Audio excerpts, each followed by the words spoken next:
Sesaat lagi Anda akan menyaksikan Inspirasi Pagi yang dipersembahkan oleh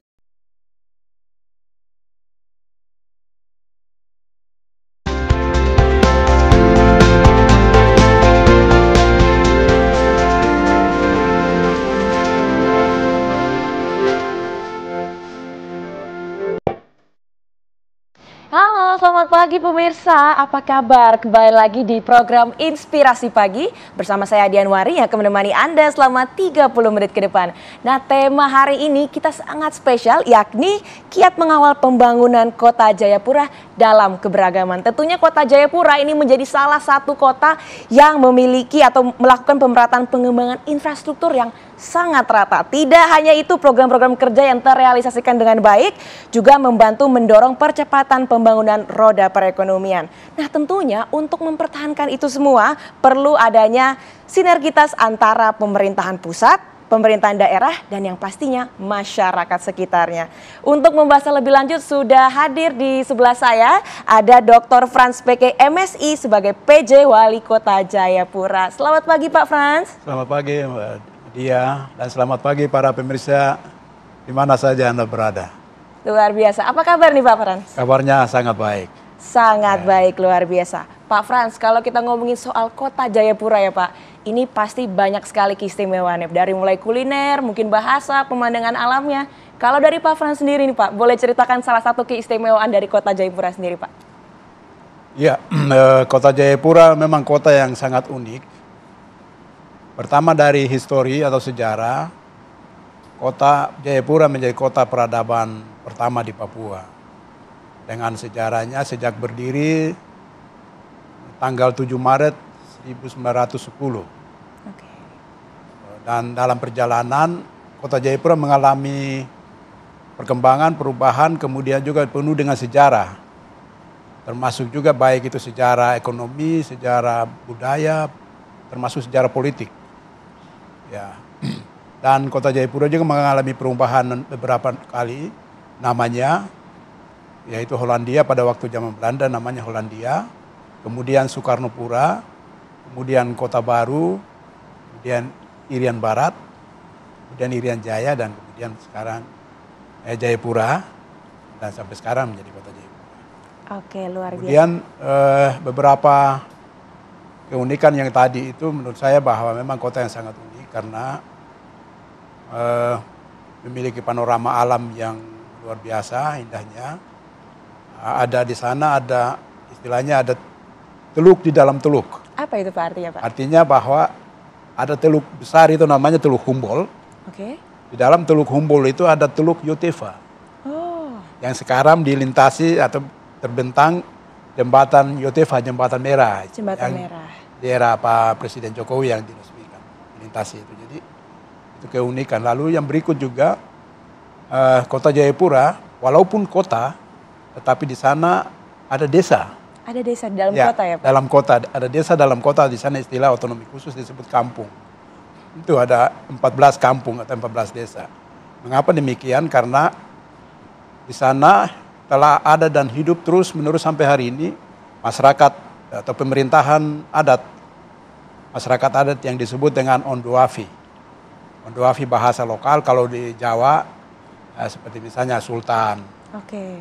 seperti Raja ya, seperti itu ya. Jadi ada masyarakat adat itu sehingga ingin mempertahankan masyarakatnya, budayanya, pemerintahan adatnya, nilai-nilainya, kearifannya. Itu pemerintah kota tetap mempertahankan atau tetap ada kampung. Keunikan. Jarang itu bahwa di dalam kota ada desa. Ada jarang desa. Ya. Masih terus dijaga, terus dilestarikan ya Pak ya? Lalu yang berikut juga di Kota Jayapura itu wilayahnya itu berbatasan langsung dengan negara Papua Nugini. Jadi ada PLBN, ada kawasan perbatasan, kawasan pusat strategis nasional yang di dalamnya adalah oleh pertahanan dan keamanan. Kemudian yang berikut tentu keunikannya juga adalah dari sisi masyarakat. Itu miniaturnya Indonesia. Karena masyarakat dari berbagai daerah, berbagai suku dari Sabang sampai Merauke, itu ada semua di kota ini. Baik, Pak, saya mau nanya-nanya soal program-program nih Pak. Katanya ada program khusus orang asli Papua yang Bapak buat gitu. Boleh ceritakan sedikit Pak, program-program seperti apa Pak? Iya, saya pikir bukan sebuah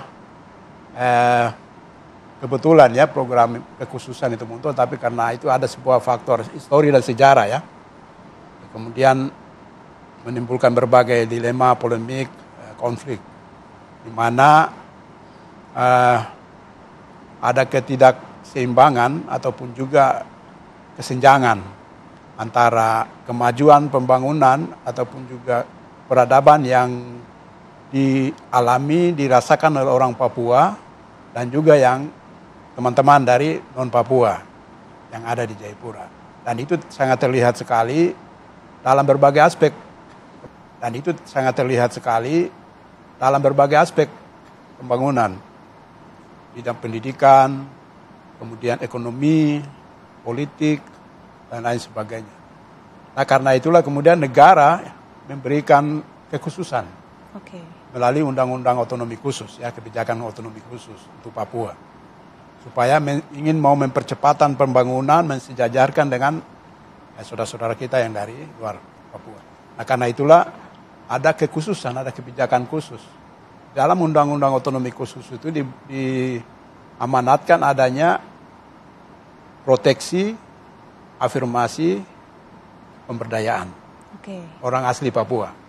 Karena dilindungi undang-undang, maka setiap pemerintah daerah, provinsi, kabupaten, dan kota harus menerjemahkan itu dalam program dan kebijakan untuk 3 hal tadi, proteksi, afirmasi, dan pemberdayaan orang asli Papua. Baik. Kalau program-program yang sudah terrealisasikan dalam masa kepemimpinan Bapak ini selama 2 tahun, contohnya apa saja Pak? Ya, berangkat dari kekhususan tadi, maka dalam rangka untuk mendorong kesejajaran dengan masyarakat yang ada di sana, di Kota Jayapura, maka ada kebijakan khusus yang coba saya dorong ketika saya dipercayakan oleh negara sebagai PJ Wali Kota Jayapura.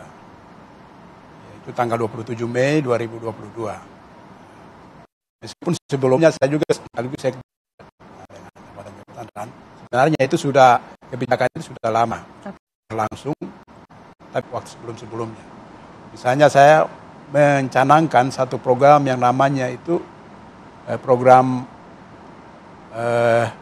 Generasi Emas Port Numbai. Generasi Emas Port Numbai. Generasi Emas Port Numbai. Port Numbai adalah suku asli yang terdiri dari 10 kampung adat atau 10 pemerintahan di Kondoavian, itu suku asli Port Numbai. Nah di sana ada bidang pendidikan, bidang kesehatan, dan juga bidang pemberdayaan ekonomi, dan juga bidang penguatan kelembagaan adat. Dari afirmasi program ini khusus Port Numbai ini, yang pertama tentu penguatan kelembagaan adat. Mengapa ini penting? Karena saya ingin supaya keberadaan masyarakat adat dengan nilainya, budayanya, kulinernya, kehidupannya, orang-orangnya tidak boleh terdegradasi, bahkan juga hilang dari kemajuan pembangunan, kemajuan kota yang begitu pesat di Jayapura. Tetap harus dipertahankan, sehingga berikan afirmasi, proteksi dengan penguatan kelembagaan adatnya. Yaitu dengan ada pemberian kendaraan, ada dana operasional, dan juga penguatan melalui memperbaiki rumah-rumah adat. Pak, nanti kita tahan dulu sebentar karena kita akan ngobrol-ngobrol lagi setelah iklan yang satu ini Pak. Oke pemirsa, jangan kemana-mana karena Inspirasi Pagi akan kembali setelah yang satu ini.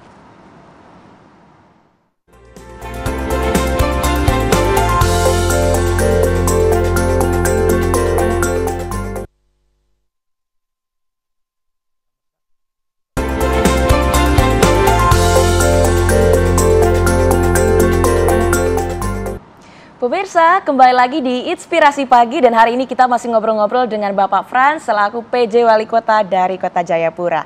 Oke Pak, tadi kita mau lanjutin sedikit ya Pak, ngobrol-ngobrol seputar program Generasi Emas Port Numbai. Silakan Pak.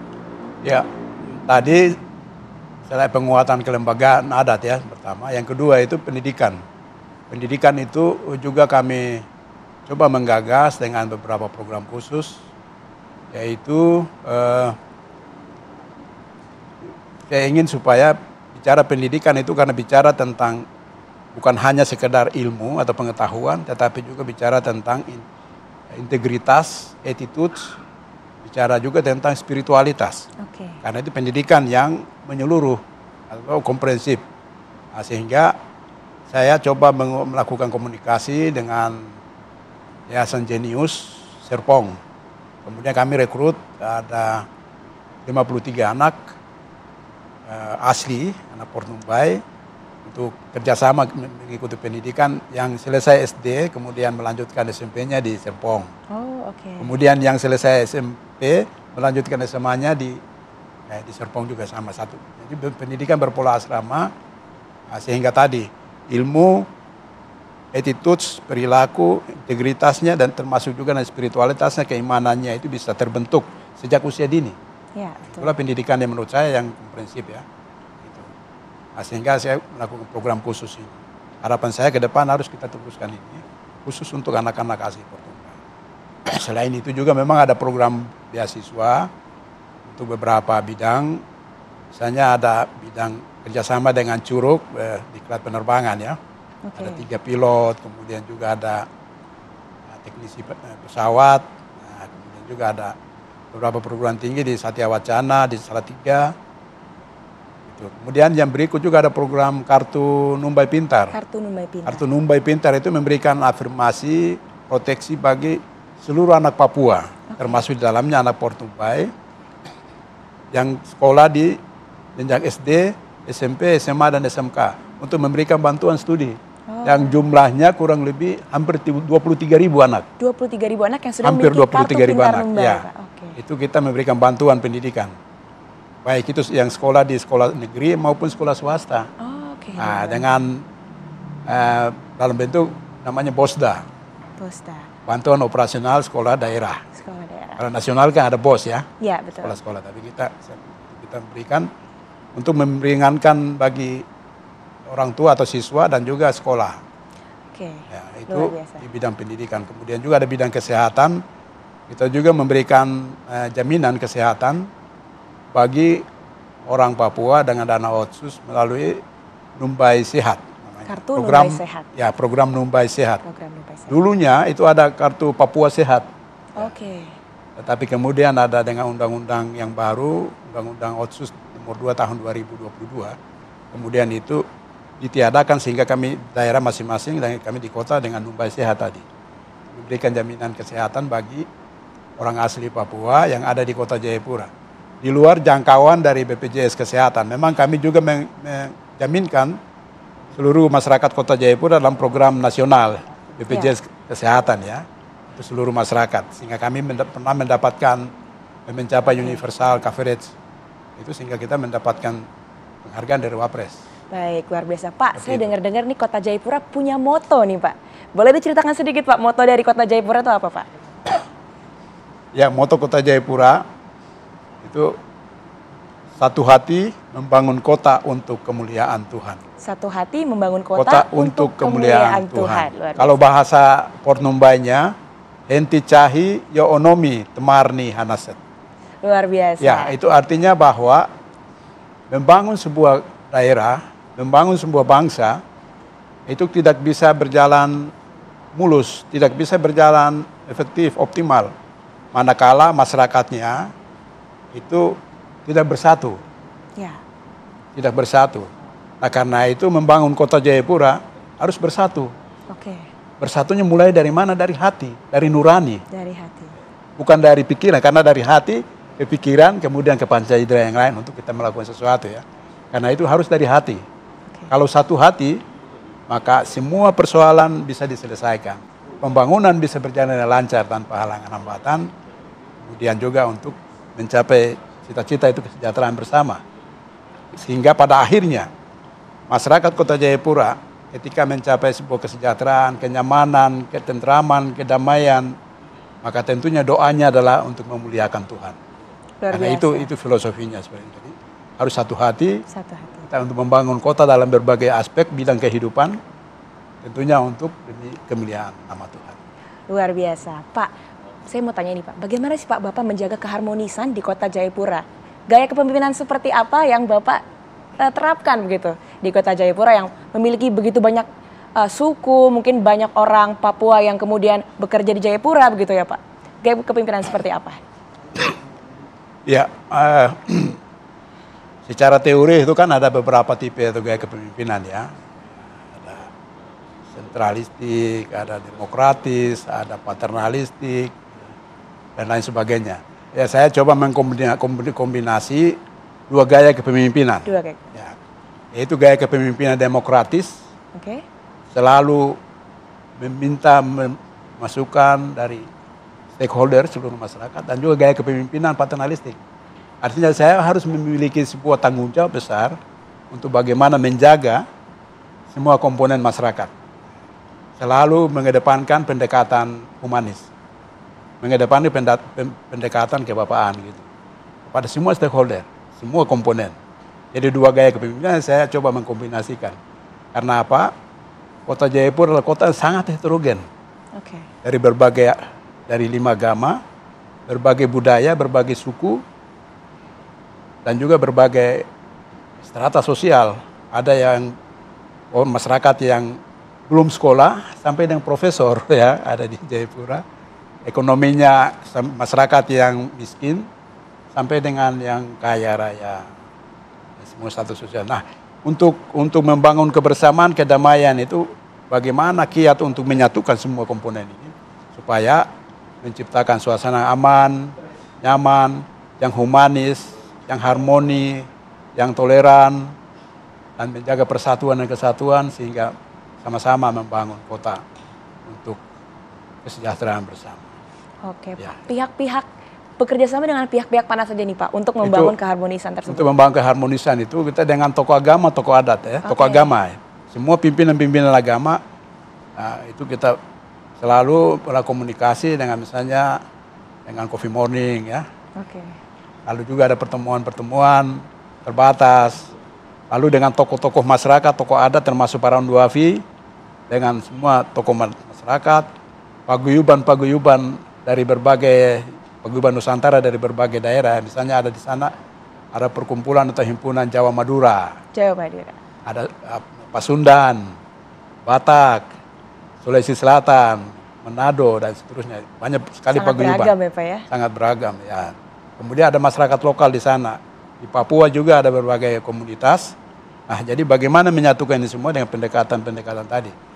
Menjalin hubungan, melakukan komunikasi dengan coffee morning, pertemuan-pertemuan. Semuanya untuk menjaring aspirasi, menyelesaikan berbagai persoalan antara pemerintah, Forkopimda, dan juga masyarakat. Dan satu hal juga menurut saya yang sangat terasa adalah... Oke Pak, mungkin boleh ditahan informasinya untuk nanti akan kita kembali ngobrol-ngobrol lagi ya Pak. Baik. Baik pemirsa, jangan kemana-mana karena Inspirasi Pagi akan kembali setelah yang satu ini.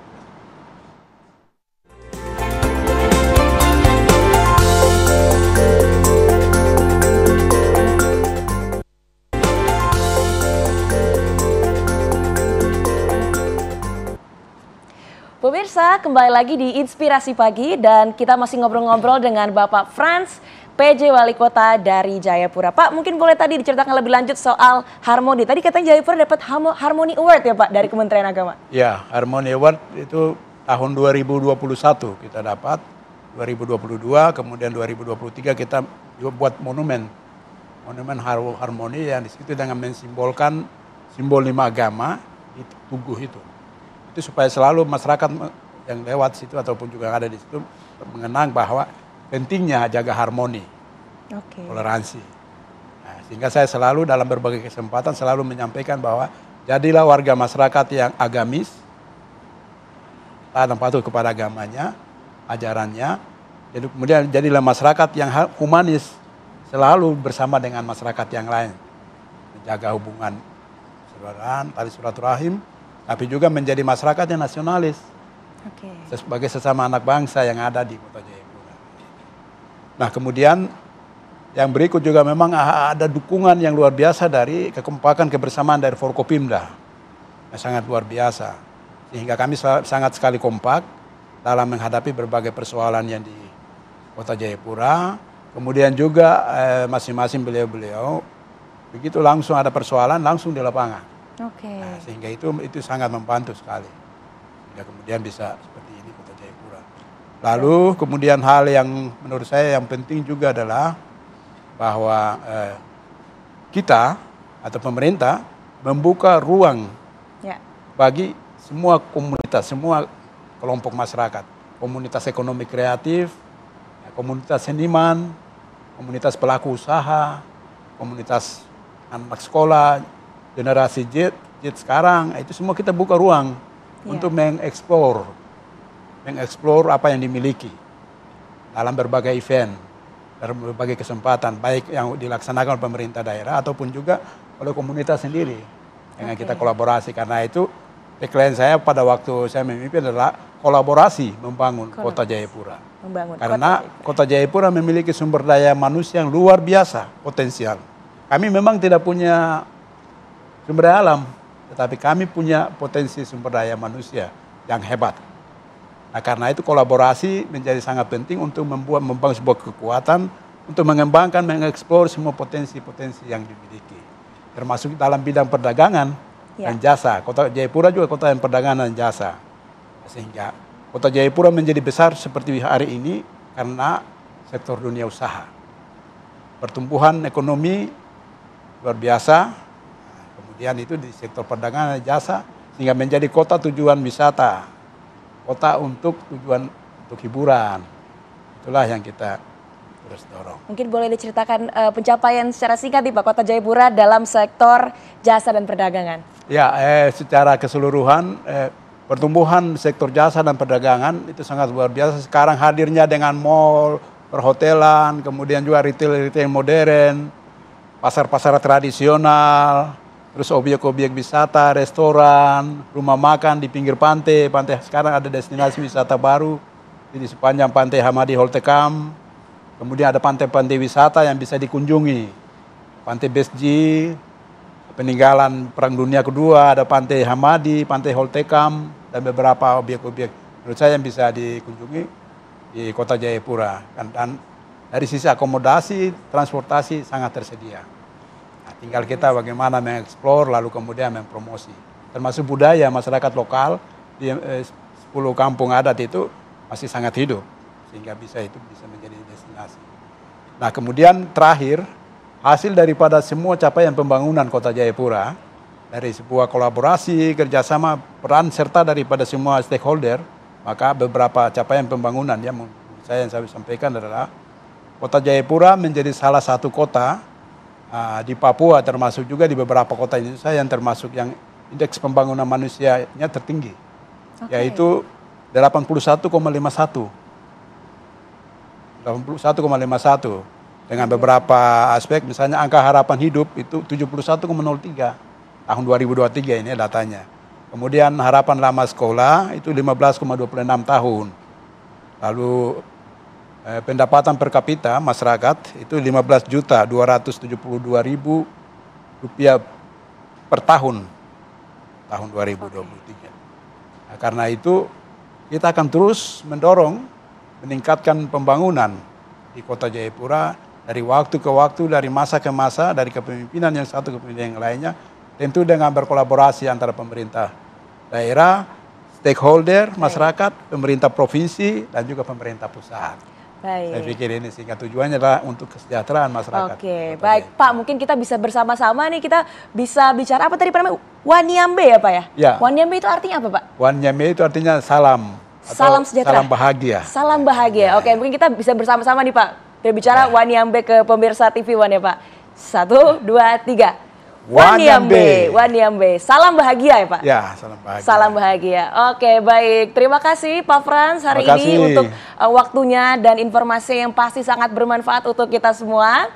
Sekali lagi sukses terus untuk Kota Jayapura ya Pak. Amin, amin. Oke, baik. Pemirsa, terima kasih Anda telah menyaksikan Inspirasi Pagi. Tidak terasa sudah 30 menit saya menemani Anda. Saya Dian Wari, pamit undur diri. Sampai jumpa.